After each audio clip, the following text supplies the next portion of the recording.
active. Doc, bibigyan kita ng 3 key stretches para mag-improve yung lakad. So, mga gawin mo, ilang bridge. Focus sa floor, make sure yung heels mo wala sa butt. Kung yung waist hinge mo ganyan.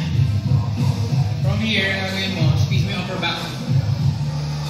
Squeeze, squeeze, squeeze. At the same time, angat mo yung pelvis mo. Hanggang sa maximum height. Tapos hold mo siya mga 30 seconds. So sa taas 30 seconds, upo ka. Next naman si pike stretch. Load kang ganyan. Make sure yung knees mo hindi siya angat. Yung temptation niya na iangat mo siya. So option 1 is hawak dito. Option 2 is sa toes. And yung pinakamayroon na option sa heels. Side. So ayun. And last, para lumuwag yung elbows at bicep mo, si drill bit. Punta ka dito sa position na to, all fours.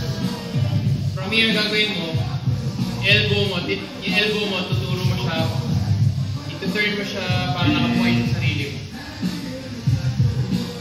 So, titingnan mo yung kamay kung di umiikot. Ayun yung motion yan. Pag nag-graduate ka na dito sa nakaluhod, full push-up position. Actually, pwede naman tayo magkanta na isa pa. To seal. So, next niyan is baliktad siya. Very similar sa drill bit. Basically, hold lang siya. If kaya mo na to, then punta ka rin sa push-up. Hold mo siya ng mga hindi pwede 30 seconds, mga probably 10 to 15 seconds. Yung drill bit, pwede ka mag 10-20 reps. Tapos pwede mo i-repeat yung sequence mga 4 to 5 sets before and after workout.